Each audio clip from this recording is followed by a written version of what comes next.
Psychic होते हैं, बहुत इंट्यूटिव होते हैं, जिनको आभास हो जाता है ना किसी भी चीज़ के होने का, उनको जीवन में थोड़ी सी तकलीफ ज़्यादा झेलनी पड़ती है। अब मैं आपको ये समझाने की कोशिश करती हूँ। जस्ट सपोज़ एक लड़का और लड़की थे, ठीक है। उसमें से लड़की बहुत इंट्यूटिव थी, साइकिक थी, उसका आज्ञा चक्र, थर्ड चक्र बहुत एक्टिवेट था। वो किसी व्यक्ति से मिली और उसको फर्स्ट डे एहसास हो गया, आभास हो गया कि ये मेरा होने वाला जीवन साथी है।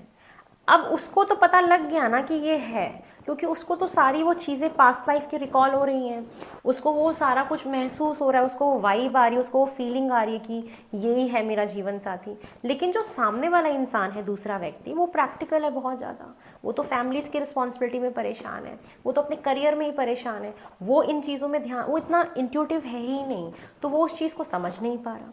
तो जब तक वो समझेगा नहीं, उन दोनों लोगों का मिलन नहीं होगा। लेकिन लिखा हुआ भी भाग्य में कि आप दोनों की शादी एक साथ होगी, आप ही दोनों एक दूसरे के जीवन साथी हो, लेकिन जो वो एक मिसमैच है, वो जब तक मैच नहीं बन जाएगा, उसमें चाहे जितना समय लग जाए, उतने समय के लिए आपके बीच में बहुत सारे कार्मिक टेस्ट आएंगे, बहुत सारे लेसन्स आएंगे, आपको डर भी लगेगा, आप प्रैक्टिकल लेवल पे जब सोचना शुरू करो तो घबराहट भी होगी कहीं और उसकी शादी ना हो जाए। ये सारी चीज़ें होंगी, और इसलिए होंगी क्योंकि आपको बहुत कुछ सीखने को मिलेगा, आपकी सोल बहुत इवॉल्व होएगी, ठीक है। लेकिन जो समय लिख दिया गया है, जो चीज़ निर्धारित कर दी गई है, जो भाग्य में लिख दिया गया है, उसको मैं दावे से कह सकती हूँ वो कोई नहीं बदल सकता। और एक साइकिक इंसान, एक इंट्यूटिव इंसान जिसकी इंट्यूशन बहुत स्ट्रांग है, जिसका आगे चक्र बहुत एक्टिवेट है, उसको फर्स्ट डे ही पता लग जाता है कि यही है जो है।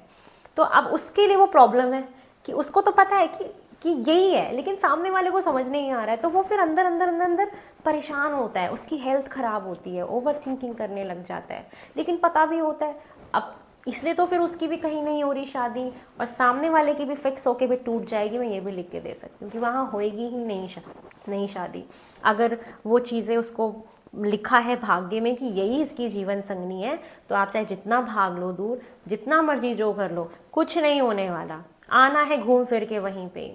तो भाग्य पे चीज़ें छोड़ देनी चाहिए कुछ कुछ, और चुपचाप बैठ जाना चाहिए चौकड़ी मार के। मस्त करियर पे ध्यान दो, काम करो, एंजॉय करो।